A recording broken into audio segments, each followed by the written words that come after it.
Hi guys, ಶೈಕ್ಷಣಿಕ ಮನೋವಿಜ್ಞಾನ psychology most important question and answers part 2 ವಿಡಿಯೋಗೆ ನಿಮ್ಗೆಲ್ಲ ಸ್ವಾಗತ.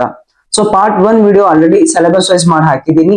ಸೊ ಪಾರ್ಟ್ 1 ವಿಡಿಯೋ ಯಾರು ನೋಡಿಲ್ಲ ಅಂತಂದ್ರೆ ಡಿಸ್ಕ್ರಿಪ್ಷನ್ ಅಲ್ಲಿ ಒಂದು ಲಿಂಕ್ ಕೊಟ್ಟಿರ್ತೀನಿ. ಸೊ ಅದರ ಮೂಲಕ ಪಾರ್ಟ್ 1 ವಿಡಿಯೋನ ನೀವು ನೋಡಬಹುದು. ಸೊ ಇವಾಗ ಪಾರ್ಟ್ 2 ವಿಡಿಯೋ ನೋಡ್ತಾ ಹೋಗ್ತೀವಿ. ಇದರಲ್ಲಿ 50ಕ್ಕೂ ಅಧಿಕ ಪ್ರಶ್ನೆಗಳನ್ನ ನಾವು ನೋಡ್ತಾ ಹೋಗ್ತೀವಿ, ರೈಟ್? ಸೊ ಬನ್ನಿ ವಿಡಿಯೋ ಆರಂಭ ಮಾಡೋಣ. ಸೊ ನೋಡ್ರಿ, ಸ್ವಲ್ಪ ಕ್ವಶನ್ ನಂಬರ್ ಹೆಚ್ಚು ಕಡಿಮೆ ಆಗುತ್ತೆ, ಸ್ವಲ್ಪ ಅಡ್ಜಸ್ಟ್ ಮಾಡ್ಕೊಳ್ರಿ, ರೈಟ್? ಸೊ 61ನೇ ಕ್ವಶನ್ ನೋಡ್ರಿ, ಮನೋವಿಜ್ಞಾನವನ್ನ ಹೀಗೂ ಕರೆಯುತ್ತಿದ್ದರು, ಮನೋವಿಜ್ಞಾನವನ್ನ ಹಿಂಗೂ ಕರಿಬಹುದು ಅಂತೆ. ಪ್ರಚುವರ್ತನ ಶಾಸ್ತ್ರ, ಆತ್ಮಶಾಸ್ತ್ರ, ಮನಸ್ಸಿನ ಶಾಸ್ತ್ರ. ಸೊ ನಿಮ್ಮ ಆನ್ಸರ್ ಆಪ್ಷನ್ ಡಿ, ಮೇಲಿನ ಎಲ್ಲವೂ ಅಂತ ಆಗುತ್ತೆ. ಸೊ ಎಲ್ಲದ ರೀತಿಯೂ ಮನೋವಿಜ್ಞಾನವನ್ನ ನಾವು ಕರಿಬಹುದು ಅಂತ ಆನ್ಸರ್ ಆಗುತ್ತೆ, ರೈಟ್? ಸೊ ಇದು 61ನೇದು. ನೆಕ್ಸ್ಟ್ ಕ್ವಶನ್ ನೋಡ್ರಿ, ಏನಿದೆ, ಮನಸ್ಸು ಮತ್ತು ದೇಹಗಳ ನಡುವಿನ ಕುರಿತು ವಿವರಿಸಿದ ತತ್ವಜ್ಞಾನಿ ಯಾರು ಅಂತಂದ್ರೆ ನಿಮ್ಮ ಆಪ್ಷನ್ ಎ ಆಗುತ್ತೆ, ರೇನೆ ಡೆಕಾರ್ಡ್ ಅಂತಕ್ಕಂಥ ವಿಜ್ಞಾನಿ.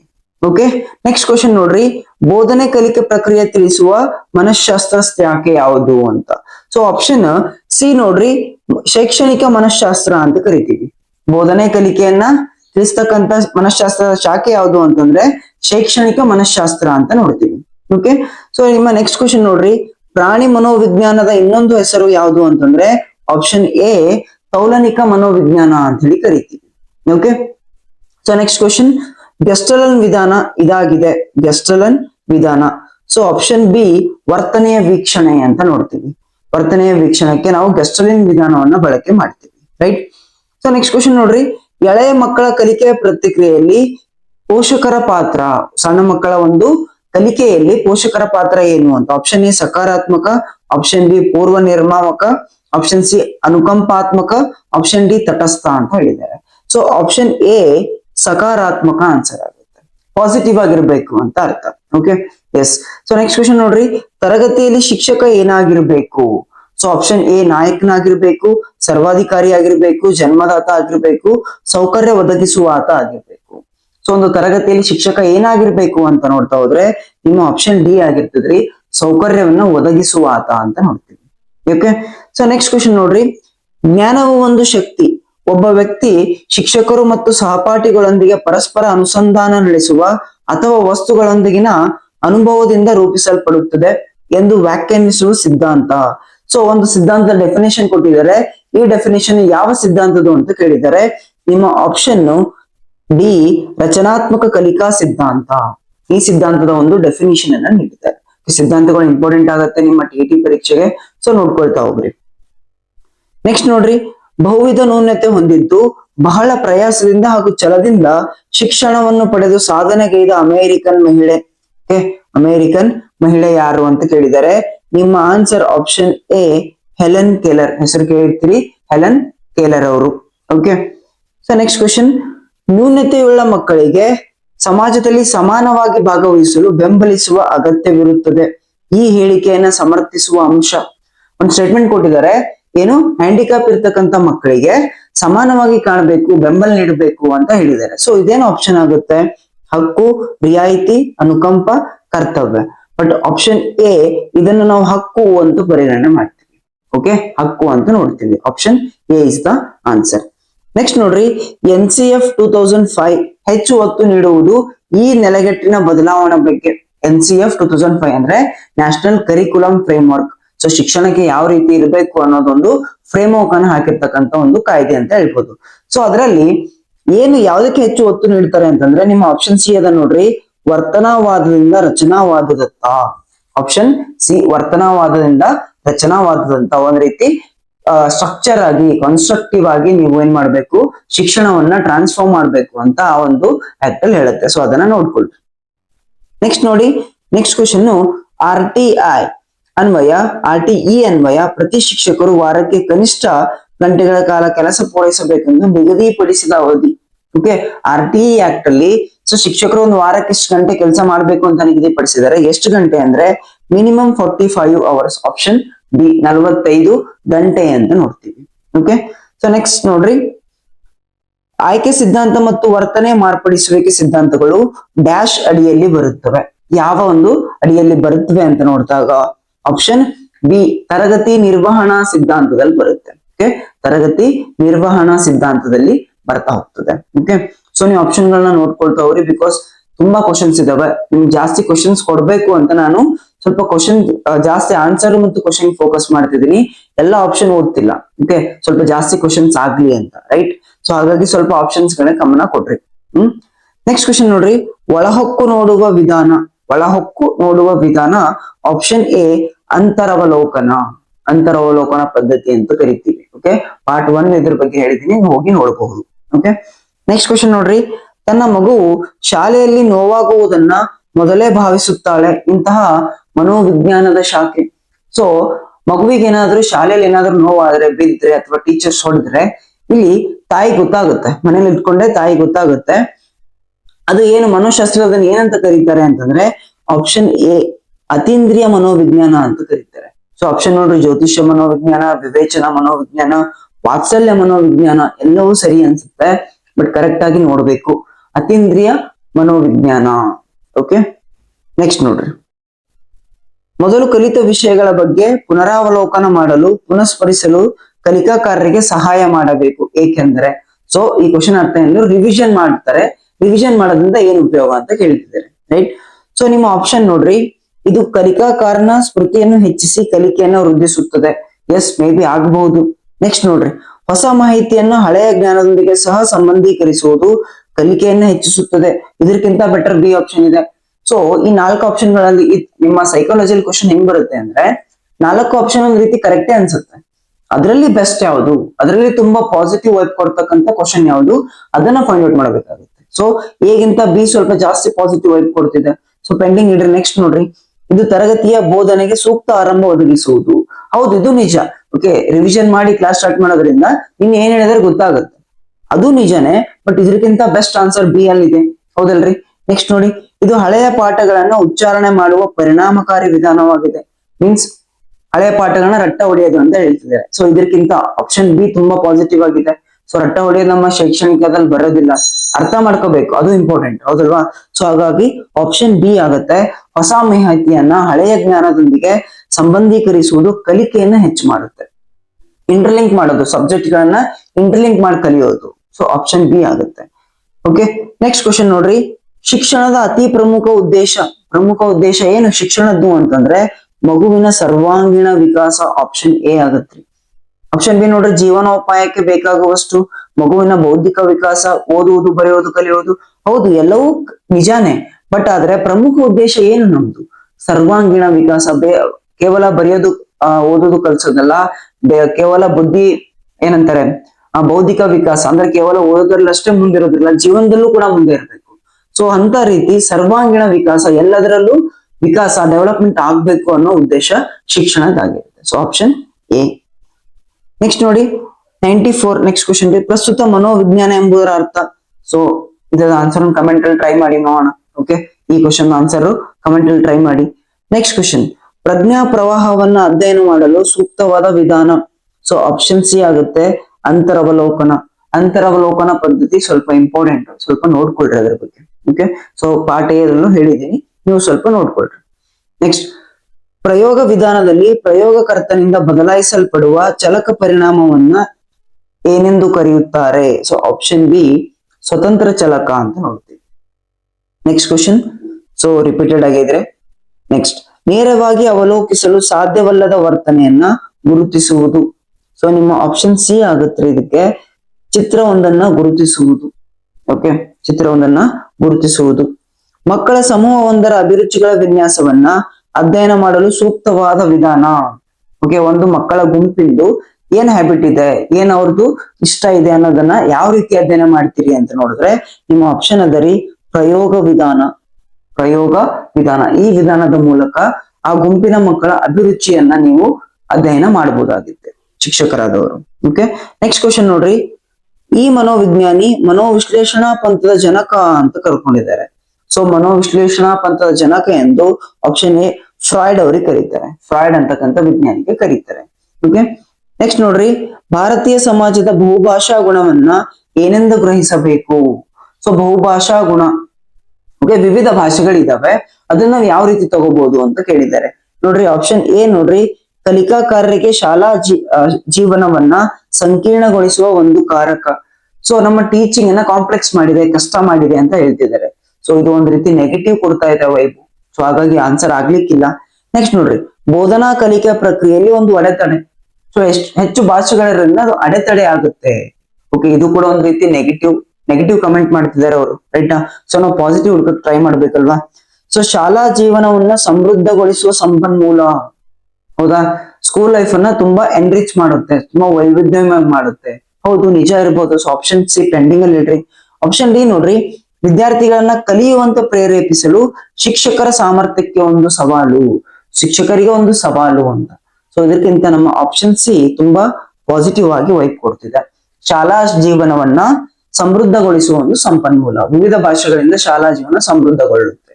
ಎಸ್. ಸೊ ನೆಕ್ಸ್ಟ್ ಕ್ವಶನ್ ನೋಡ್ರಿ, ಕೇಂದ್ರ ಸರ್ಕಾರ ಆಯೋಜಿತ ಸಾಮರ್ಥ್ಯ ಮಕ್ಕಳಿಗೆ ಶೈಕ್ಷಣಿಕ ಅವಕಾಶಗಳನ್ನು ನೀಡುವ ಸಮನ್ವಯ ಶಿಕ್ಷಣ ಎಲ್ಲಿ ಕಂಡು ಬರುತ್ತೆ ಅಂದ್ರೆ ಔಪಚಾರಿಕ ಶಾಲೆಗಳಲ್ಲಿ ಸಮನ್ವಯ ಶಿಕ್ಷಣ ಕಂಡು ಬರುತ್ತೆ. ಸಮನ್ವಯ ಶಿಕ್ಷಣ ಇಂಪಾರ್ಟೆಂಟ್ ಕಾನ್ಸೆಪ್ಟ್, ಓದ್ಕೋಬೇಕು ಅದರ ಬಗ್ಗೆ. ಓಕೆ. ಸೊ ನೆಕ್ಸ್ಟ್ ನೋಡ್ರಿ, ಸಮನ್ವಯ ಶಿಕ್ಷಣದಲ್ಲಿ ಶಿಕ್ಷಕರ ಯಾವ ಗುಣಲಕ್ಷಣ ಕನಿಷ್ಠ ಮಹತ್ವದ್ದಾಗಿದೆ?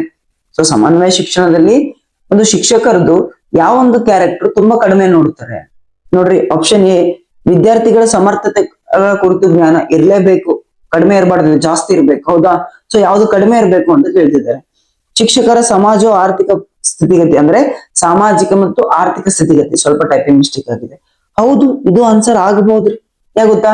ಸೊ ಅವರು ಯಾವ ಸಮಾಜದಿಂದ ಬಂದಿದ್ದಾರೆ, ಯಾವ ಜಾತಿಯಿಂದ ಬಂದಿದ್ದಾರೆ, ಆರ್ಥಿಕ ಸ್ಥಿತಿ ಅಂದ್ರೆ ಅವ್ರ ಎಷ್ಟು ಬ್ಯಾಕ್ ಗ್ರೌಂಡ್ ಇದೆ, ಎಷ್ಟು ಅಮೌಂಟ್ ಇದೆ, ಇವೆಲ್ಲ ನೋಡ್ತೀವ?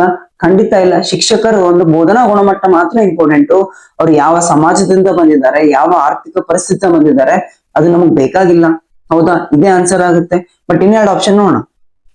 ಮಕ್ಕಳಿಗಾಗಿ ಇರುವ ಸಂವೇದನಾಶೀಲತೆ, ಹೌದು ಇರ್ಬೇಕು, ಇದು ಜಾಸ್ತಿ ಇರ್ಬೇಕು. ಹೌದಲ್ವಾ? ವಿದ್ಯಾರ್ಥಿಗಳಿಗಾಗಿ ಸಹನೆ ಮತ್ತು ವಾತ್ಸಲ್ಯ, ಇದು ಕೂಡ ಜಾಸ್ತಿ ಇರಬೇಕು, ರೈಟ್. ಸೊ ಹಾಗಾಗಿ ನಿಮ್ಮ ಆಪ್ಷನ್ ಬಿ ಆಗುತ್ತೆ. ಇದು ಕನಿಷ್ಠ, ಇದು ನಾವು ಕನ್ಸಿಡರ್ ಮಾಡ್ಲಿಕ್ಕೆ ಸಾಧ್ಯ ಇಲ್ಲ. ಅವ್ರು ಯಾವ ಸಮಾಜದಿಂದ ಬರಬಹುದು, ಯಾವ ಆರ್ಥಿಕ ಸ್ಥಿತಿಗತಿಯಿಂದಾದ್ರೂ ಬರಬಹುದು, ನಾವು ಕನ್ಸಿಡರ್ ಮಾಡಲ್ಲ. ಬಟ್ ರಿಮೈನಿಂಗ್ 3 ಆಪ್ಷನ್ಗಳು ಬೇಕೇ ಬೇಕು, ಒಬ್ಬ ಶಿಕ್ಷಕನಿಗೆ ಇದು ಬೇಕೇ ಬೇಕು ಅಂತ ಆಗುತ್ತೆ. Okay, right. Next question. So ಸಮನ್ವಯ ಶಿಕ್ಷಣದಲ್ಲಿ ಕನಿಷ್ಠ ಮಹತ್ವ ಹೊಂದಿರುವುದು, ಅಗೇನ್ ನಿಮ್ಮ ಆಪ್ಷನ್ ಬಿ, ಸ್ಪರ್ಧೆ ಮತ್ತು ಶ್ರೇಣಿಗಳ ಬಗ್ಗೆ ಕಡಿಮೆ ಒತ್ತಡ ಅಂತ ನೋಡ್ತೀವಿ ಸಮನ್ವಯ ಶಿಕ್ಷಣದಲ್ಲಿ. ಓಕೆ, ನೋಡ್ರಿ ಎಷ್ಟು ಕ್ವಶನ್ ಇದಾವೆ ಸಮನ್ವಯ ಶಿಕ್ಷಣದ ಮೇಲೆ. ಸಮನ್ವಯ ಶಿಕ್ಷಣವು ತರಗತಿಯಲ್ಲಿ ವೈವಿಧ್ಯತೆಯನ್ನ ಪ್ರೋತ್ಸಾಹಿಸುತ್ತದೆ. ಹೌದಾ? Yes, option A right answer. ಬೇರೆ ಓದೋ ಅವಶ್ಯಕತೆನೇ ಇಲ್ಲ. ತರಗತಿಯಲ್ಲಿ ವೈವಿಧ್ಯತೆಯನ್ನ ಸಂಭ್ರಮಿಸುತ್ತದೆ, ಆಪ್ಷನ್ ಎ. ನೆಕ್ಸ್ಟ್ ನೋಡ್ರಿ, ಒಂದು ಮಗುವು ಅನುತ್ತೀರ್ಣವಾಗುವುದು ಎಂದರೆ, ಸೊ ಒಂದ್ ಮಗು ಫೇಲ್ ಆಗುತ್ತೆ ಅಂತಂದ್ರೆ ಏನ್ ರೀಸನ್ ಅಂತ ಕೇಳ್ತಿದ್ದಾರೆ.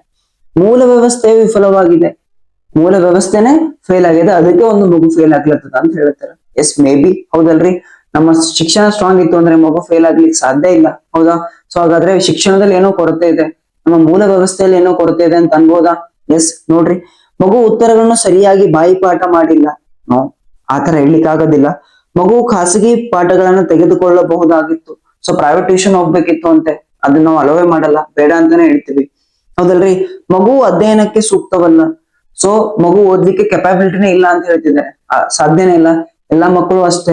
ಓಕೆ, ನಾವು ಕಲಿಸಿದ್ರ ಮೇಲೆ ಮಕ್ಕಳು ಯಾವ ರೀತಿ ಕಲಿತವೆ ಅಂತ ಹೋಗುತ್ತೆ. ಸೊ ಹಾಗಾಗಿ ಆಪ್ಷನ್ ಎ, ಒಂದು ಮಗು ಫೇಲ್ ಆಗುತ್ತೆ ಅಂದ್ರೆ ಮೂಲ ವ್ಯವಸ್ಥೆ ವಿಫಲವಾಗಿದೆ ಅಂತ ಹೇಳ್ಬಹುದು. So option A is the answer. ಹೌದ್ರಿ? ನೆಕ್ಸ್ಟ್ ನೋಡ್ರಿ, ಅಸಮರ್ಥ ಮಗು ಮೊದಲ ಬಾರಿಗೆ ಶಾಲೆಗೆ ಬಂದಾಗ ಶಿಕ್ಷಕರು ಏನು ಮಾಡಬೇಕು? ಸೊ ಒಂದು ಅಸಮರ್ಥ ಮಗು, ಒಂದು ಫೇಲ್ ಆಗಿರ್ತಕ್ಕಂಥ ಮಗು ಶಾಲೆಗೆ ಏನಾದ್ರೂ ಬಂತು ಅಂದ್ರೆ ಶಿಕ್ಷಕರು ಏನ್ ಮಾಡ್ಬೇಕು ಅಂತ ನೋಡಿದ್ರೆ ನಿಮ್ಮ ಆಪ್ಷನ್ ಸಿ ನೋಡ್ರಿ, ಸಹಕಾರ ಯೋಜನೆ ರೂಪಿಸಲು ಪಾಲಕರೊಂದಿಗೆ ಚರ್ಚಿಸಬೇಕು. ಅಂದ್ರೆ ಸಹಕಾರ ಯೋಜನೆ ಅಂತಂದ್ರೆ ಪಾಲಕರು ಕೂಡ ಮನೆಯಲ್ಲಿ ವರ್ಕ್ ಮಾಡಿಸ್ಬೇಕು, ಶಿಕ್ಷಕರು ಕೂಡ ಶಾಲೆಯಲ್ಲಿ ವರ್ಕ್ ಮಾಡಿಸ್ಬೇಕು. ಎರಡು ಕಡೆ ಆ ಮಗುವಿಗೆ ವರ್ಕ್ ಮಾಡಿಸೋರ್ ಬೇಕು. ಓಕೆ, ಸೊ ಕಲ್ಸೋರ್ ಬೇಕು. ಇದನ್ನೇ ಸಹಕಾರ ಯೋಜನೆ ಅಂತ ಕರಿತೀವಿ. ಶಿಕ್ಷಕರು ಮತ್ತು ಪಾಲಕರ ನಡುವಿನ ಒಂದು ಸಮನ್ವಯ ಅಂತ ಕರಿತೀವಿ. ಸೊ ಆಪ್ಷನ್ ಸಿ ಮಾಡ್ಬೇಕಾಗತ್ತೆ. ಎಸ್. ಸೊ ನೆಕ್ಸ್ಟ್ ನೋಡ್ರಿ, ಸಮನ್ವಯ ಶಿಕ್ಷಕನು ಯಾವ ರೀತಿಯ ಶಾಲಾ ಶಿಕ್ಷಣಕ್ಕೆ ಸಂಬಂಧಿಸಿದೆ? ಸೊ ಸಮನ್ವಯ ಶಿಕ್ಷಣ ಅಂದ್ರೆ ಏನು ಅಂತ ಹೇಳ್ತಿದ್ದಾರೆ. ಸೊ ನೋಡ್ರಿ, ನಿಮ್ಮ ಆಪ್ಷನ್ ಎ ಏನಿದೆ, ದೈಹಿಕ, ಬೌದ್ಧಿಕ, ಸಾಮಾಜಿಕ, ಭಾಷಿಕ ಅಥವಾ ಇತರ ವಿಭಿನ್ನ ಸಾಮರ್ಥ್ಯದ ನಿಬಂಧನೆಗಳನ್ನ ಪರಿಗಣಿಸದೆ ಎಲ್ಲಾ ಮಕ್ಕಳನ್ನ ಒಳಗೊಂಡಿದೆ. ಸೊ ಯಾವುದೇ ಭೇದ ಭಾವ ಇಲ್ಲದೆ ಎಲ್ಲಾ ಮಕ್ಕಳನ್ನ ಒಳಗೊಂಡಿರ್ತಕ್ಕಂಥ ಶಿಕ್ಷಣವೇ ಸಮನ್ವಯ ಶಿಕ್ಷಣ ಅಂತ ನೋಡ್ತೀವಿ. So option A is the answer. Okay, so remaining option ನೀವು ಕಂಪೇರ್ ಮಾಡ್ರಿ, ಯಾಕಲ್ಲ ಅಂತ ನೀವು ಥಿಂಕ್ ಮಾಡ್ರಿ. Okay, yes. ಸೊ ನೆಕ್ಸ್ಟ್ ನೋಡ್ರಿ, ಓರ್ವ ಶಿಕ್ಷಕರು ದೃಷ್ಟಿ ವಿಕಲಚೇತನ ಮಗುವನ್ನ ಕುರಿತು ಚಟುವಟಿಕೆಗಳಲ್ಲಿ ತೊಡಗಿಸುವ ಉದ್ದೇಶ ಏನು ಅಂತ ಕೇಳ್ತಿದ್ದಾರೆ. ಹೌದಾ, ರೈಟ್. ಇದಕ್ಕೇನು ಆನ್ಸರ್ ಆಗ್ಬಹುದು ಅಂತ ನೋಡ್ರಿ. ಸಮನ್ವಯ ಶಿಕ್ಷಕನ ಭಾವನೆಗೆ ತಕ್ಕಂತೆ ಕಾರ್ಯನಿರ್ವಹಿಸುವುದು. ಓಕೆ, ಅಂದ್ರೆ ಅದರ ಭಾವನೆಗೆ ತಕ್ಕಂತೆ ಕಾರ್ಯವನ್ನು ನಿರ್ವಹಿಸುವುದು. ಸೊ ಸಮನ್ವಯ ಶಿಕ್ಷಣದ ಭಾವನೆ ಏನು? ಯಾವುದೇ ಭೇದ ಭಾವ ಮಾಡಬಹುದು, ಎಲ್ಲರೂ ಒಂದೇ ಅಂತಕ್ಕಂಥ ಭಾವವನ್ನು ಹೊಂದಿರಬೇಕು. ಸೊ ಅದರ ಪ್ರಕಾರ option A is the answer. Okay, next ನೋಡ್ರಿ, ವಿಶೇಷವಾಗಿ ಪ್ರಾಥಮಿಕ ಹಂತದಲ್ಲಿ ವಿದ್ಯಾರ್ಥಿಗಳ ಕಲಿಕಾ ತೊಂದರೆಗಳನ್ನ ಪರಿಹರಿಸಲು ಉತ್ತಮ ವಿಧಾನ ಯಾವುದು ಅಂತ ಕೇಳ್ತಿದ್ದಾರೆ. ಉತ್ತಮ ವಿಧಾನ ಯಾವುದು ಅಂತ ಕೇಳ್ತಿದ್ದಾರೆ. ಸೊ ನೋಡ್ರಿ, ಕತೆ ಹೇಳುವ ವಿಧಾನ, ಅಸಮರ್ಥತೆಗೆ ಸಮಂಜಸವಾಗಿರುವ ವಿಭಿನ್ನ ಬೋಧನಾ ವಿಧಾನಗಳ ಬಳಕೆ. ಆಪ್ಷನ್ ಸಿ, ವೆಚ್ಚದಾಯಕ ಹಾಗೂ ಆಕರ್ಷಕ ಪೂರಕ ಸಾಮಗ್ರಿ ಒದಗಿಸುವಿಕೆ.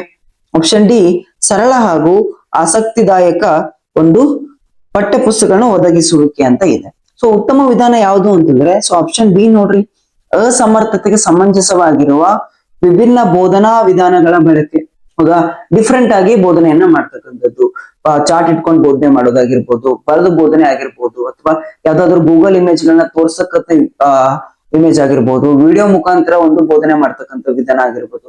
ಸೊ ವಿಭಿನ್ನ ವಿಧಾನಗಳನ್ನ ಬಳಕೆ ಮಾಡ್ತಕ್ಕಂಥದ್ದು. ಕೇವಲ ಚಾಕ್ ಪೀಸ್ ಇಟ್ಕೊಂಡು ಬರೆಯೋದಷ್ಟೇ ಇವಾಗಿನ ಶಿಕ್ಷಣ ಅಲ್ಲ, ಡಿಜಿಟಲ್ ಶಿಕ್ಷಣ ಕೂಡ ಒಂದು ಶಿಕ್ಷಣದ ಭಾಗ ಆಗಿರುತ್ತೆ. ಸೊ ಹಾಗಾಗಿ ವಿಭಿನ್ನ ಪ್ರಯೋಗಗಳನ್ನ ಮಾಡ್ಬೇಕಾಗುತ್ತೆ. ಹೌದ್ರಿ, ಸೊ ಇದೇ ಅದರ ಅರ್ಥ ಆಗಿರುತ್ತೆ. ಓಕೆ, ಸೊ ನೆಕ್ಸ್ಟ್ ನೋಡ್ರಿ, ಶಾಲೆಯಲ್ಲಿ ಕಲಿಕಾಕಾರನಾಗಿ ಒಂದು ಮಗುವಿನ ನಿರುಪಯೋಗಿ ಸ್ಥಿತಿಯನ್ನ ಅಳೆಯಲು ಪಾಲಕರ ಸಾಮಾಜಿಕ ಆರ್ಥಿಕ ಸ್ಥಿತಿ ಅಥವಾ ಸಾಮಾಜಿಕ ವರ್ಗವನ್ನು ತಿಳಿಯುವುದು ಒಂದು ಮಾರ್ಗವಾಗಿದೆ. ಇದಕ್ಕೆ ಸಂಬಂಧಿಸದಿರುವುದು. ಸೊ ಒಂದು ಮಗು ಏನಾಗುತ್ತೆ ಅಂತಂದ್ರೆ ಶಿಕ್ಷಣದಲ್ಲಿ ಫೇಲ್ ಆಗ್ತಿದೆ ಅಂದ್ರೆ ಯಾವುದು ಒಂದು ಪಾಲಕರ ಸ್ಥಿತಿಗತಿ ನೋಡ್ಬೇಕಾಗತ್ತೆ. ಸೊ ಅವ್ರ ಮನಿ ಬ್ಯಾಕ್ ಗ್ರೌಂಡ್ ಏನು, ಎಲ್ಲಿಂದ ಬಂದಿದ್ದಾರೆ, ಯಾಕೆ ಈ ಮಗು ಈಗ ಓದ್ತಿಲ್ಲ ನೋಡ್ಬೇಕಾಗತ್ತೆ. ಆದ್ರೆ ಯಾವ್ದು ಸಂಬಂಧ ಪಟ್ಟಿಲ್ಲ ಅಂತ ಕೇಳ್ತಿದ್ದಾರೆ. ಸೊ ಆದಾಯ ಸಂಬಂಧಪಟ್ಟಿದ ಪಾಲಕರಿಗೆ, ಹೌದಾ, ಉದ್ಯೋಗ, ಹೌದು, ಜನಾಂಗ. ಸೊ ಹಿಂದುಳಿದ ವರ್ಗಗಳಿದ್ರೆ, ಓಕೆ, ಹಿಂದುಳಿದ ವರ್ಗಗಳಿಂದ ಬಂದಿದ್ರೆ ಅವರು ಸ್ವಲ್ಪ ಕೀಳರನ್ನ ಫೀಲ್ ಮಾಡ್ತಿರ್ತಾರೆ, ಅದರಿಂದನೂ ಕೂಡ ಮಗು ಕುಗ್ಗಿರ್ಬೋದು. ಆದ್ರೆ ಆಪ್ಷನ್ ಸಿ ನೋಡ್ರಿ, ಶಿಕ್ಷಣ ಸಂಬಂಧಪಟ್ಟಿಲ್ಲ. ಓಕೆ, ಸೊ ಪಾಲಕರದು ಶಿಕ್ಷಣ ಇದಕ್ಕೆ ಸಂಬಂಧ ಪಡೋದಿಲ್ಲ. ಹೌದ್ರಿ, ಎಸ್. ಸೊ ನೆಕ್ಸ್ಟ್ ಕ್ವಶನ್ ನೋಡ್ರಿ, ಹೊಂದಾಣಿಕೆ ಹಾಗೂ ಧನಾತ್ಮಕ ವರ್ತನೆಗಾಗಿ ವಿದ್ಯಾರ್ಥಿಗೆ ಅಗತ್ಯವಾದ ಜೀವನ ಕೌಶಲ್ಯ. ಅಗತ್ಯವಾದ ಜೀವನ ಕೌಶಲ್ಯ ಯಾವುದು ಅಂತ ಕೇಳಿದರೆ ನಿಮ್ಮ ಆಪ್ಷನ್ ಡಿ ನೋಡ್ರಿ, ಮೇಲಿನ ಎಲ್ಲವೂ ಪರಿಣಾಮಕಾರಿ ಅಂತರ್ವೈಯಕ್ತಿಕ ಸಂವಹನ. ಹೌದ್ರಿ, ಓಕೆ, ಅಂದ್ರೆ ನಮ್ಮನ್ನ ನಾವೇ ಮಾತಾಡ್ಕೊಳ್ಳೋದು, ಒಳಗಿಂದ ನಮ್ಮನ್ನ ನಾವೇ ಮಾತಾಡ್ಕೊಳ್ಳೋದು. ರೈಟಾ, ನಿರ್ಣಯ ತೆಗೆದುಕೊಳ್ಳುವ ಸಾಮರ್ಥ್ಯ. ಹೌದು, ಭಾವನೆ ಮತ್ತು ಒತ್ತಡಗಳೊಂದಿಗೆ ಹೊಂದಿಕೊಳ್ಳುವುದು. ಓಕೆ, ಸೊ ನಮ್ಮ ಎಮೋಷನ್ಸ್ ಮತ್ತೆ ಪ್ರೆಷರ್ ಜೊತೆಗೆ ಅಡ್ಜಸ್ಟ್ ಆಗ್ಬೇಕು ಮಗು, ಅದರ ಒಂದು ಭಾವನೆ ಒತ್ತಡಗಳು ಒಳಗಾಗಬಾರ್ದು ಅಂತ ಹೇಳ್ತಿದ್ದಾರೆ. ಹೌದು, ಸೊ ಎಲ್ಲವೂ ಕರೆಕ್ಟ್ ಆಗುತ್ತೆ. ಸೊ ನೆಕ್ಸ್ಟ್ ಕ್ವಶನ್ ನೋಡ್ರಿ, ಒಂದು ವೇಳೆ ವಿದ್ಯಾರ್ಥಿ ಒಬ್ಬ ನಿಮಗೆ ಗೊತ್ತಿರದ ಪ್ರಶ್ನೆಯನ್ನ ಕೇಳಿದರೆ ಏನು ಮಾಡುವುದು? ಜನರಲ್ ಕ್ವಶನ್ ರೀ. ಸೊ ನಿಮ್ಗೆ ಯಾರಾದ್ರೂ ಕ್ವಶನ್ ಕೇಳಿದ್ರೆ ನಿಮ್ಗೆ ಗೊತ್ತಿದ್ರೆ ಏನ್ ಮಾಡ್ತೀರಿ? ಸೊ ಆಪ್ಷನ್ ಸಿ ನೋಡ್ರಿ, ಆ ಪ್ರಶ್ನೆಯ ಉತ್ತರವನ್ನು ಹುಡುಕಿ ನಂತರದ ದಿನ ವಿದ್ಯಾರ್ಥಿಗೆ ತಿಳಿಸುವುದು. ಸೊ ನೆಕ್ಸ್ಟ್ ಡೇ ಓದ್ಕೊಂಡ್ಬಂದು ಮತ್ತೆ ಆ ವಿದ್ಯಾರ್ಥಿಗೆ ಯಾವ್ದು ಸರಿ ಉತ್ತರ ಅನ್ನೋದನ್ನ ತಿಳಿಸೋದು. ಹೌದಾ, ಸಿಂಪಲ್. ನೆಕ್ಸ್ಟ್ ನೋಡ್ರಿ, ಓರ್ವ ಪ್ರತಿಫಲನಾತ್ಮಕ ಶಿಕ್ಷಕರು ತರಗತಿಯ ಸನ್ನಿವೇಶಗಳನ್ನ ಸೃಷ್ಟಿಸಲು ಕಾರಣ ಅಂತ ಕೇಳ್ತಿದ್ದಾರೆ. ಸೊ ಇದಕ್ಕೆ ನಿಮ್ಮ ಉತ್ತರ ಏನಾಗುತ್ತೆ? ವಿದ್ಯಾರ್ಥಿ ಮತ್ತು ಶಿಕ್ಷಕರ ಪರಸ್ಪರ ವರ್ತನೆಯನ್ನ ಉತ್ತೇಜಿಸುವುದು. ಅಂದ್ರೆ ಶಿಕ್ಷಕರು ವಿದ್ಯಾರ್ಥಿಗಳ ನಡುವೆ ಸಂವಹನ, ಮಾತುಕತೆ ಆಧಾರದ ಮೇಲೆ ಪಾಠವನ್ನ ಬೋಧನೆ ಮಾಡೋದು. ರೈಟ್. ಸೊ ನೆಕ್ಸ್ಟ್ ನೋಡ್ರಿ, ಶಿಕ್ಷಣಕ್ಕೆ ಇರಬೇಕಾದ ಗುರಿ, ಶಿಕ್ಷಕನ ಇರಬೇಕಾದಂತ ಗುರಿ ಏನು ಅಂತ ನೋಡೋದಾದ್ರೆ, ಸೊ ಔದ್ಯೋಗಿಕ ಕೌಶಲ್ಯ ಅಭಿವೃದ್ಧಿ ಪಡಿಸುವುದು. ಕೇವಲ ಉದ್ಯೋಗ ಕೊಡಿಸೋದಾ? ಅಲ್ವೇ ಅಲ್ಲ. ರೈಟ್. ಸಾಮಾಜಿಕ ಪ್ರಜ್ಞೆಯನ್ನ ಅಭಿವೃದ್ಧಿ ಪಡಿಸುವುದು ಒಂದು ರೀತಿಯಲ್ಲ ಹೌದು, ಬಟ್ ಕೇವಲ ಸಾಮಾಜಿಕ ಪ್ರಜ್ಞೆಯಿಂದ ಮಾತ್ರ ಶಿಕ್ಷಣ ನಿಂತಿಲ್ಲ. ಹೌದ್ರಿ. ನೆಕ್ಸ್ಟ್ ನೋಡ್ರಿ, ಪರೀಕ್ಷೆಗಾಗಿ ಅಂತ ಹೇಳಿದ್ದಾರೆ. ಸೊ ಖಂಡಿತ ಇಲ್ಲ, ಎಕ್ಸಾಮ್ದು ನಮ್ದು ಶಿಕ್ಷಣದ ಉದ್ದೇಶ ಎಕ್ಸಾಮ್ ಅಲ್ವೇ ಅಲ್ಲ. ಹೌದಲ್ರಿ. ಸೊ ಆಪ್ಷನ್ ಡಿ ನೋಡ್ರಿ, ವಿದ್ಯಾರ್ಥಿಗಳನ್ನ ವಾಸ್ತವಿಕ ಬದುಕಿಗಾಗಿ ಸನ್ನದ್ಧಗೊಳಿಸುವುದು. ಸೊ ಏನು ನಮ್ದು ಲೈಫ್ ಅದಲ್ಲ, ರಿಯಾಲಿಟಿ ಲೈಫ್ ಏನಿದೆ, ಸೊ ಅದಕ್ಕೆ ಆ ಹುಡುಗನನ್ನ ಪ್ರಿಪೇರ್ ಮಾಡಿಸೋದು, ಎಲ್ಲದಕ್ಕೂ ಎಲ್ಲಾ ಸಮಸ್ಯೆಗಳಿಗೆ ದೃಢವಾಗಿ ನಿಲ್ತಕ್ಕಂಥದ್ದು ಕಲಿಸೋದು. ಹೌದಲ್ರಿ. ವಾಸ್ತವಿಕ ಬದುಕಿಗಾಗಿ ಸನ್ನದ್ಧಗೊಳಿಸುವುದು, ಇದು ಶಿಕ್ಷಣದ ಉದ್ದೇಶ ಆಗಿರುತ್ತೆ. So option D is the answer. Next ನೋಡ್ರಿ, ಓರ್ವ ವಿದ್ಯಾರ್ಥಿಗೆ ಮಾರ್ಗದರ್ಶನ ನೀಡಲು ಶಿಕ್ಷಕರು ವಿದ್ಯಾರ್ಥಿಯ ಬಗ್ಗೆ ಅಗತ್ಯವಾಗಿ ತಿಳಿದಿರಬೇಕಾದದ್ದು. ಸೊ ಒಬ್ಬ ವಿದ್ಯಾರ್ಥಿಗೆ ಗೈಡ್ ಮಾಡ್ಬೇಕು ಅಂದ್ರೆ ಶಿಕ್ಷಕ ಏನೇನ ತಿಳ್ಕೊಂಡಿರ್ಬೇಕು ಅಂದ್ರೆ, ವಿದ್ಯಾರ್ಥಿಯ ಕಲಿಕಾ ತೊಂದರೆ, ಹೌದು, ಅವ್ನಿಗೆ ಏನ್ ಪ್ರಾಬ್ಲಮ್ಸ್ ಗೊತ್ತಿರ್ಬೇಕು, ಕಲಿಕಾ ವ್ಯಕ್ತಿತ್ವ ಇದನ್ನು ಗೊತ್ತಿರ್ಬೇಕು, ವಿದ್ಯಾರ್ಥಿಯ ಮನೆಯ ಪರಿಸರ, ಹೌದು ಇದು ಕೂಡ ಇಂಪ್ಯಾಕ್ಟ್ ಆಗುತ್ತೆ. ಮನೆಯ ಪರಿಸರ ಹೆಂಗಿದೆ, ಅದಕ್ಕೆ ಏನಕ್ಕೆ ಓದ್ತಿಲ್ಲ ಏನಕ್ಕೆ ಓದ್ತಿದ್ದಾನೆ, ಮನೆಯ ಪರಿಸರ ಹೆಂಗಿದೆ, ಸೊ ಇದು ಕೂಡ ಇಂಪಾರ್ಟೆಂಟ್ ಆಗುತ್ತೆ. ಹಾಗಾಗಿ ಆಪ್ಷನ್ ಬಿ ಮೇಲಿನ ಎಲ್ಲವೂ ಅಂತ ನೋಡ್ತೀವಿ. ಓಕೆ, ನೆಕ್ಸ್ಟ್ ಕ್ವಶನ್ ನೋಡ್ರಿ, ಇವುಗಳಲ್ಲಿ ಶೈಕ್ಷಣಿಕ ಮನೋವಿಜ್ಞಾನದ ಸ್ವಭಾವ ಯಾವುದು ಅಂತಿದ್ದಾರೆ. ಸೊ ಆಪ್ಷನ್ ಸಿ ಧನಾತ್ಮಕ ವಿಜ್ಞಾನ ಅಂತ ನೋಡ್ತೀವಿ. Okay, positive science.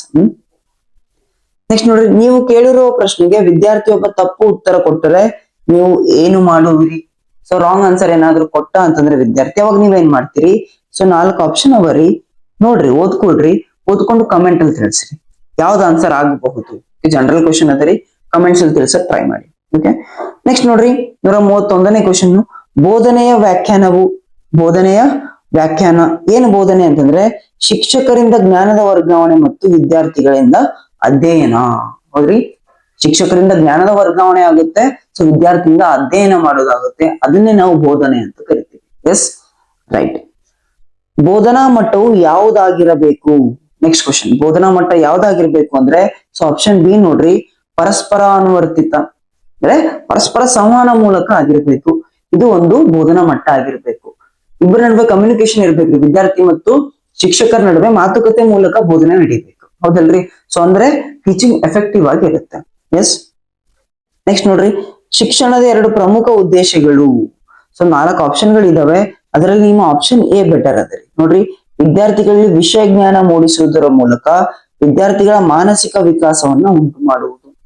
ಸೊ ವಿಷಯದ ಮೂಲಕನೇ ಅವನ ಒಂದು ಮಾನಸಿಕ ವಿಕಾಸವನ್ನ ಉಂಟು ಮಾಡ್ತಕ್ಕಂಥದ್ದು, ಇದು ಶಿಕ್ಷಣದ ಪ್ರಮುಖ ಉದ್ದೇಶ. ಬೇರೆ ಏನ್ ಕೊಟ್ಟಿದ್ದಾರೆ ನೋಡ್ರಿ, ಪರೀಕ್ಷೆಗೆ ತಯಾರು ಮಾಡೋದಂತೆ ಅಲ್ಲ, ವೃತ್ತಿಪರ ಕೌಶಲ್ಯ ಬೆಳೆಸೋದು, ಕೇವಲ ಸ್ಕಿಲ್ಸ್ ಬೆಳೆಸೋದಲ್ಲ ಶಿಕ್ಷಣ ಅಲ್ಲ, ಪಾರ್ಟ್ ಆಫ್ ಎಜುಕೇಶನ್, ಸ್ಕಿಲ್ಸ್ ಕೂಡ ಪಾರ್ಟ್ ಆಫ್ ಎಜುಕೇಶನ್, ಬಟ್ ಪ್ರಮುಖ ಉದ್ದೇಶ ಅದೇ ಅಲ್ಲ. ಹೌದ್ರಿ, ರೈಟ್. ನೋಡ್ರಿ, ವೃತ್ತಿಪರ ಕೌಶಲ್ಯ ಬೆಳೆಸ್ತಕ್ಕಂಥದ್ದು, ಹೌದಾ? ಅಲ್ಲ. So option A is the answer. Next ನೋಡ್ರಿ, ಓರ್ವ ಉತ್ತಮ ಶಿಕ್ಷಕರು ಆಪ್ಷನ್ ಎ ನೋಡ್ರಿ, ಕಲಿಕಾಕಾರರಲ್ಲಿ ಅಪೇಕ್ಷಿತ ವರ್ತನಾ ಬದಲಾವಣೆಯನ್ನ ಉಂಟು ಮಾಡುವರು. ಹೌದ್ರಿ, ಸೊ ವಿದ್ಯಾರ್ಥಿಗಳಲ್ಲಿ ತಮಗೆ ಯಾವ ರೀತಿ ಆಗ್ಬೇಕೆ ವಿದ್ಯಾರ್ಥಿಗಳನ್ನ ಸೃಷ್ಟಿ ಮಾಡ್ತಾರೆ. ಓಕೆ, ಕಲಿಕಾಕಾರರಲ್ಲಿ ಅಪೇಕ್ಷಿತ ವರ್ತನಾ ಬದಲಾವಣೆ, ಸೊ ಪಾಸಿಟಿವ್, ಒಂದು ಧನಾತ್ಮಕವಾಗಿ ಬದಲಾವಣೆಯನ್ನ ತರ್ತಕ್ಕಂಥದ್ದು, ಆಪ್ಷನ್ ಎ. ನೆಕ್ಸ್ಟ್ ನೋಡ್ರಿ, ಪ್ರಾಥಮಿಕ ಹಂತದಲ್ಲಿ ಬೋಧನೆಯು. ಸೊ ಪ್ರೈಮರಿ ಸ್ಟೇಜ್ ಅಲ್ಲಿ ಬೋಧನೆ ಹೆಂಗಿರ್ಬೇಕು ಅಂದ್ರೆ ವಿದ್ಯಾರ್ಥಿ ಕೇಂದ್ರಿತ ಆಗಿರ್ಬೇಕು, ಆಪ್ಷನ್ ಸಿ. ವಿದ್ಯಾರ್ಥಿ ಕೇಂದ್ರಿತ ಆಗಿರ್ಬೇಕು, ಸ್ಟೂಡೆಂಟ್ ಫೇವರ್ ಅಲ್ಲಿ ಇರ್ಬೇಕು. ಓಕೆ, ನೋಡ್ರಿ ಇವೆಲ್ಲ ರಿಪೀಟ್ ಆಗಿದಾವೆ ಕ್ವಶನ್ಸ್, ಹೌದಾ? ರಿಪೀಟ್ ಆಗಿದಾವೆ ಕ್ವಶನ್ಸ್ ಇವೆಲ್ಲ. ಓಕೆ, ನೆಕ್ಸ್ಟ್ ನೋಡ್ರಿ, ತರಗತಿಯಲ್ಲಿ ಪಾಠವೊಂದನ್ನು ಪರಿಚಯಿಸಲು ಶಿಕ್ಷಕರು ಮೊದಲು ಮಾಡಬೇಕಾದ ಚಟುವಟಿಕೆ ಯಾವುದು? ಪಾಠ ಏನಾದ್ರೂ ಹೇಳ್ಬೇಕು ಅಂತಂದ್ರೆ ಶಿಕ್ಷಕ ಫಸ್ಟ್ ಏನ್ ಮಾಡ್ಬೇಕು ಅಂತಂದ್ರೆ ಅದರ ಉದ್ದೇಶಗಳನ್ನ ತಿಳಿಸ್ಬೇಕು. ಸೊ ಪಾಠದ ಉದ್ದೇಶವನ್ನ ತಿಳಿಸ್ಬೇಕು, ಡೈರೆಕ್ಟ್ ಆಗಿ ಪಾಠದ ಹೆಸರು ಬರೆಯೋದಲ್ಲ, ಆ ಪಾಠದ ಉದ್ದೇಶ ಏನು, ಯಾವ ಪಾಠ ಅನ್ನೋದನ್ನ ಉದ್ದೇಶಗಳ ಮೂಲಕ ಅರ್ಥ ಮಾಡಿಸ್ಬೇಕು. ಹೌದಾ? So option B. ನೆಕ್ಸ್ಟ್ ನೋಡ್ರಿ, ಸೇಮ್ ರಿಪೀಟ್ ಆಗಿದೆ ಕ್ವಶನ್. ಓಕೆ, ಇವೆಲ್ಲ ರಿಪೀಟೆಡ್ ಕ್ವಶನ್ಸ್ ಇದಾವ್ರಿ. ಓಕೆ, ಅವೇ ರಿಪೀಟ್ ಇದಾರೆ. ಶಿಕ್ಷಕರು ರೂಢಿ ಮಾಡಿಕೊಳ್ಳಬೇಕಾದ ಬೋಧನಾ ಪದ್ಧತಿ, ಅಗೇನ್ ಪರಸ್ಪರ ಅನುವರ್ತಿತ ವಿಧಾನ, ರಿಪೀಟೆಡ್ ಕ್ವಶನ್. ಸೊ ಒಂದೇ ಕ್ವಶನ್ ಅನ್ನ ಯಾವ್ಯಾವ ಆಂಗಲ್ ಅಲ್ಲಿ ಕೇಳ್ಬೋದು, ಅದೇ ಕ್ವಶನ್ ಡಿಫ್ರೆಂಟ್ ಆಗಿ ಕೇಳಿದೆ. ಓಕೆ, ನೋಡ್ಕೊಡ್ರಿ ಅವನ್ನೆಲ್ಲ. ನೆಕ್ಸ್ಟ್ ನೋಡ್ರಿ, ವಿದ್ಯಾರ್ಥಿಗಳಿಗೆ ಸಲಹೆ ಮತ್ತು ಮಾರ್ಗದರ್ಶನ ಕೊಡುವುದರಿಂದ ಆಗುವ ಉಪಯೋಗ ಏನು? ಉಪಯೋಗ ಅಲ್ಲ, ಪ್ರಮುಖ ಉಪಯೋಗ ಏನು? ಸೊ ಕೊಟ್ಟಿರ್ತಕ್ಕಂಥ 4 ಆಪ್ಷನ್ ಉಪಯೋಗನೇ, ಆದ್ರೆ ಅದರಲ್ಲಿ ಪ್ರಮುಖವಾದದ್ದು ಯಾವುದು? ಬೆಟರ್ ಆನ್ಸರ್ ಅನ್ನೇ ಹುಡುಕ್ಬೇಕು. ಹೌದಾ? ಜ್ಞಾನದ ವೃದ್ಧಿ, ಎಸ್ ಉಪಯೋಗನೇ, ಬಟ್ ಪ್ರಮುಖನಾ? ಜ್ಞಾನನೇ ಪ್ರಮುಖನಾ? ಸೊ ಅಲ್ಲ. ತಮ್ಮ ಕೌಶಲ್ಯಗಳ ಅಭಿವೃದ್ಧಿ, ಸೊ ಇದು ಕೂಡ ಉಪಯೋಗ, ಬಟ್ ಪ್ರಮುಖ ಅಂತ ಹೇಳ್ತಿದ್ದೇನೆ, ನೋಡ್ತಾ ಹೋಗ್ರಿ. ತಮ್ಮಲ್ಲಿರುವ ಆತ್ಮವಿಶ್ವಾಸವನ್ನು ವೃದ್ಧಿಸುವುದು, ಸೊ ಮೇ ಬಿ ಇದು. ಹೌದಾ? ಸೆಲ್ಫ್ ಕಾನ್ಫಿಡೆನ್ಸ್ ಇಂಪಾರ್ಟೆಂಟ್, ಅದು ಇದ್ರೆ ತಾನೇ ಜ್ಞಾನ ಬರೋದು, ಸ್ಕಿಲ್ಸ್ ಬರೋದು. ಮೊದಲು ಕಾನ್ಫಿಡೆನ್ಸ್ ಬೇಕು, ಸೆಲ್ಫ್ ಕಾನ್ಫಿಡೆನ್ಸ್ ಬೇಕು. ಹಾಗಾಗಿ option C is the answer. Okay, next ನೋಡ್ರಿ, ಬಹುವರ್ಗ ಬೋಧನೆ ಎಂದರೆ ಬಹು ಅಂದ್ರೆ ಒಂದಕ್ಕಿಂತ ಹೆಚ್ಚು, ವರ್ಗ ಅಂತಂದ್ರೆ ಕ್ಲಾಸ್. ಓಕೆ, ಬಹುವರ್ಗ ನೋಡ್ರಿ, ಆಪ್ಷನ್ ಬಿ ನೋಡ್ರಿ, ಒಂದಕ್ಕಿಂತ ಹೆಚ್ಚು ತರಗತಿಗಳ ವಿದ್ಯಾರ್ಥಿಗಳಿಗೆ ಶಿಕ್ಷಕರು ಏಕಕಾಲದಲ್ಲಿ ಬೋಧಿಸುವುದು. ಸೊ 2-3 ಕ್ಲಾಸ್ಗಳಿಗೆ ಒಟ್ಟಿಗೆ ಶಿಕ್ಷಕರು ಬೋಧನೆ ಮಾಡ್ತಕ್ಕಂಥದ್ದು, ಕಂಬೈನ್ ಮಾಡಿ ಕ್ಲಾಸ್ ಹೇಳ್ತಕ್ಕಂಥದ್ದು, ಇದನ್ನ ಬಹುವರ್ಗ ಬೋಧನೆ ಅಂತ ಕರಿತೀವಿ. ಓಕೆ, ನೆಕ್ಸ್ಟ್ ನೋಡ್ರಿ, ಶಿಕ್ಷಕರ ಪಾತ್ರ ಏನು ಅಂತ ಕೇಳಿದ್ದಾರೆ. ಸೊ ಆಪ್ಷನ್ ಸಿ ನೋಡ್ರಿ, ಕಲಿಕಾಕಾರ ಕೇಂದ್ರಿತ, ಚಟುವಟಿಕೆ ಆಧಾರಿತ, ಅಂತರ್ಕ್ರಿಯಾತ್ಮಕ ಕಲಿಕೆಯನ್ನ ಸೃಷ್ಟಿ ಮಾಡ್ತಕ್ಕಂಥದ್ದು. ಹೌದಾ? ಸೊ ನೋಡ್ರಿ ಅದಕ್ಕಿಂತ ಬೆಟರ್ ಸಾರಿ ಡಿ ಆಪ್ಷನ್ ಅದ ನೋಡ್ರಿ, ಮೇಲಿನ ಎಲ್ಲವೋ ಅಂತ. ಸೊ ಜ್ಞಾನದ ವರ್ಗಾವಣೆ, ಶಿಸ್ತನ್ನು ತೆರೆಯುವುದು. ಸೊ ಡಿ ಇರ್ಲಿಲ್ಲ ಅಂತಂದ್ರೆ ಆನ್ಸರ್ ಸಿ ಆಗಿರೋದು, ಬಟ್ ಡಿ ಇದೆ, ಹಾಗಾಗಿ ಮೇಲಿನ ಎಲ್ಲವೂ ಆನ್ಸರ್ ಆಗುತ್ತೆ. ಹೌದಾ? ಬಟ್ ಆಪ್ಷನ್ ಸಿ ಬೆಟರ್ ಅನ್ಸುತ್ತೆ. ಬಟ್ ಅವೇ ಮತ್ತು ಬಿ ಎರಡೂ ಶಿಕ್ಷಕರ ಪಾತ್ರ ಇದೆ. ಆಪ್ಷನ್ ಡಿ ಏನಿದೆ ಮೇಲಿನ ಎಲ್ಲವೂ. ಸೊ ಆಪ್ಷನ್ ಡಿ ಮೇಲಿನ ಎಲ್ಲವೂ ಕೊಟ್ಟಿರೋದ್ರಿಂದ 4 ಆಗ್ತದೆ. 3 ಆಪ್ಷನ್ಗಳು ಕರೆಕ್ಟ್ ಆಗ್ತವೆ. ಹಾಗಾಗಿ option D is the answer, C ಅಲ್ಲ. ಓಕೆ, ಸಿ ಅಲ್ಲ. ನೆಕ್ಸ್ಟ್ ನೋಡ್ರಿ, ಅಗೇನ್ ರಿಪೀಟೆಡ್ ಕ್ವಶನ್ಸ್ ಇದಾವೆ. ನೆಕ್ಸ್ಟ್ ಕ್ವಶನ್ ನೋಡ್ರಿ, ನೀವು ಪ್ರತಿಭಾವಂತ ವಿದ್ಯಾರ್ಥಿಗೆ ಸಹಾಯ ಮಾಡಲು ಮಾಡಬೇಕಾದದ್ದು. ಸೊ ಒಬ್ಬ ಒಂದು ಇಂಟೆಲಿಜೆಂಟ್ ವಿದ್ಯಾರ್ಥಿಗೆ ನೀವು ಸಹಾಯ ಮಾಡ್ಬೇಕು ಅಂದ್ರೆ ಏನ್ ಮಾಡ್ಬೋದು? ಹೆಚ್ಚು ಗಮನ ಕೊಡೋದು. ಸೊ ಅವನಿಗೆ ಕೊಡೋ ಅವಶ್ಯಕತೆ ಇಲ್ಲ ಅನ್ಕೋತೀನಿ, ಯಾಕಂದ್ರೆ ಅವರು ಉತ್ತಮ ವಿದ್ಯಾರ್ಥಿ ಇದ್ದಾರೆ. ಹೆಚ್ಚು ಪುಸ್ತಕ ಕೊಡುವುದು, ರೈಟಾ? ಕೊಡ್ಬೋದು, ಕೊಡದೇನೂ ಇರ್ಬೋದು. ಅವರೊಂದಿಗೆ ಹೆಚ್ಚು ಸಮಯ ಕಳೆಯಬಹುದು. ಹೌದಾ? ನೆಕ್ಸ್ಟ್ ನೋಡ್ರಿ, ಅವರಿಗೆ ಉತ್ಕೃಷ್ಟ ಕಲಿಕಾ ಅನುಭವಗಳನ್ನ ಕೊಡುವುದು. ಸೊ 3 ಆಪ್ಷನ್ ಗಿಂತ ಡಿ ಆಪ್ಷನ್ ಚೆನ್ನಾಗಿದೆ. ಅಂದ್ರೆ ಹೆಚ್ಚು ಎಫೆಕ್ಟಿವ್ ಆಗಿ ಬೋಧನೆ ಮಾಡೋದು, ಇನ್ನೂ ಹೆಚ್ಚು ಕಲಿಯಲಿಕ್ಕೆ ಅವರಿಗೆ ಅವಕಾಶ ಮಾಡಿಕೊಡೋದು, ರೈಟ್? ಹಾಗಾಗಿ option D is the answer. Next ನೋಡ್ರಿ, ತರಗತಿಯಲ್ಲಿ ಹಿಂದಿನ ಬೆಂಚುಗಳಲ್ಲಿ ಕುಳಿತಿರುವ ವಿದ್ಯಾರ್ಥಿಗಳು ತಮ್ಮಲ್ಲಿ ಮಾತನಾಡುತ್ತಿದ್ದರೆ ಶಿಕ್ಷಕರಾಗಿ ನೀವೇನು ಮಾಡುವಿರಿ? ಹಾಗೆ ನಿಮ್ಮ general question, psychology question. Try ಮಾಡ್ರಿ ಈ ಕ್ವಶನ್ ಅನ್ನ. ಓಕೆ, ನೆಕ್ಸ್ಟ್ ನೋಡ್ರಿ, ಇತರರಿಗೆ ಸಹಾಯ ಮಾಡುವುದರಿಂದ ಸಂತೋಷ ದೊರೆಯುವುದು. ಸೊ ಇದು ಒಂದು ರೀತಿಯ ಭಾವನಾತ್ಮಕ ಪರಿಪಕ್ವತೆ ಅಂತ ಕರಿತೀವಿ. ಭಾವನಾತ್ಮಕ ಪರಿಪಕ್ವತೆ ಅಂತ ಕರಿತೀವಿ, ರೈಟ್ ರೀ? ಸೊ ಇನ್ನೊಬ್ಬರಿಗೆ ಸಹಾಯ ಮಾಡಿದಾಗ ಖುಷಿ ಸಿಗುತ್ತೆ. ಸೊ ಅದು ಎಮೋಷನಲಿ ಒಳಗಡೆಯಿಂದ ಖುಷಿ ಬರ್ತಕ್ಕಂಥದ್ದು. ಹೌದಾ? ನೆಕ್ಸ್ಟ್ ನೋಡ್ರಿ, 14 ವರ್ಷದ ಒಳಗಿನ ಮಕ್ಕಳಿಗೆ ಉಚಿತ ಶಿಕ್ಷಣ ಮತ್ತು ಕಡ್ಡಾಯ ಶಿಕ್ಷಣ. ಈ ಒಂದು ಪರಿಕಲ್ಪನೆ 2002ರಲ್ಲಿ ಸಂಸತ್ತಿನಲ್ಲಿ ಡ್ಯಾಶ್ ಸಂವಿಧಾನಿಕ ತಿದ್ದುಪಡಿಯ ಮೂಲಕ ಅಂಗೀಕರಿಸಲಾಯಿತು. ಓಕೆ, ಸೊ 14 ವರ್ಷದ ಒಳಗಿನ ಮಕ್ಕಳಿಗೆ ಉಚಿತ ಶಿಕ್ಷಣ ಮತ್ತು ಕಡ್ಡಾಯ ಶಿಕ್ಷಣನ ಮಾಡ್ತಾರೆ. ಇದನ್ನ ಒಂದು ರೀತಿ ಮೂಲಭೂತ ಹಕ್ಕನ್ನಾಗಿ ಸಂವಿಧಾನದಲ್ಲಿ ಸೇರ್ಪಡೆಯನ್ನ ಮಾಡ್ತಾರೆ. ಹೌದಾ? ಈ ಒಂದು ಆರ್ಟಿಕಲ್ ಸೇರ್ಪಡೆ ಮಾಡ್ತಾರೆ. ಹಾಗಾದ್ರೆ ಇದು ಯಾವ ಒಂದು ಸಾಂವಿಧಾನಿಕ ತಿದ್ದುಪಡಿ ಅಂತ ಕೇಳಿದ್ದಾರೆ. ಸೊ ನಿಮ್ಮ ಆಪ್ಷನ್ ಎ 86ನೇ ಸಾಂವಿಧಾನಿಕ ತಿದ್ದುಪಡಿ. ಓಕೆ, ನೆಕ್ಸ್ಟ್ ನೋಡ್ರಿ, ಸ್ವ ಅನುಭವಗಳ ಸಹಬಂಧದಿಂದ ಸಾಮಾನ್ಯ ಗುಣಲಕ್ಷಣಗಳನ್ನ ಗುರುತಿಸುವ ವಿಧಾನ.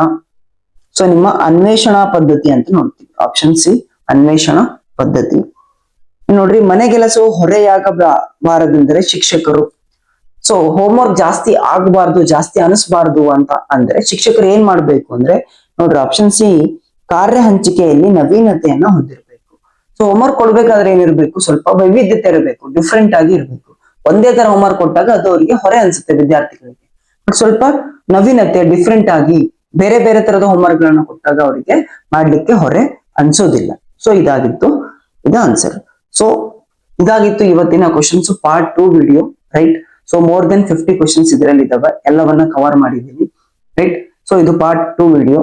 ಸೊ ಸಿಲೆಬಸ್ ಪ್ರಕಾರ ಹೋಗ್ತಿದೀನಿ, 2 ವಿಡಿಯೋ ಆಗಿದ್ದಾವೆ. 3ನೇ ವಿಡಿಯೋ ನಿಮ್ಮ ವಿಕಾಸದ ಬೆಳವಣಿಗೆ ಅಂತ ಬರುತ್ತೆ, ಆ ಒಂದು ಸಿಲೆಬಸ್ ಮಾಡ್ತಾ ಹೋಗ್ತೀನಿ. ನೆಕ್ಸ್ಟ್ ಪಾರ್ಟ್ ವಿಡಿಯೋ ಬರ್ತಾ ಹೋಗುತ್ತೆ. ಸೊ ಇದೇ ತರ ನೆಕ್ಸ್ಟ್ ಪಾರ್ಟ್ ವಿಡಿಯೋಗಳು ಬೇಕು ಅಂತಂದ್ರೆ ಶರಣ್ ಕ್ಲಾಸಸ್ ಅನ್ನ ಸಬ್ಸ್ಕ್ರೈಬ್ ಮಾಡಿ, ವಿಡಿಯೋ ಇಷ್ಟ ಆದ್ರೆ ಲೈಕ್ ಮಾಡಿ, ಶೇರ್ ಮಾಡಿ ಅಂತ ಹೇಳ್ತಾ ಮತ್ತೆ ಮುಂದಿನ ವಿಡಿಯೋದಲ್ಲಿ ಸಿಗ್ತೀನಿ. ಸೊ ಅಲ್ಲಿವರೆಗೂ ಟೇಕ್ ಕೇರ್, ಬಾಯ್.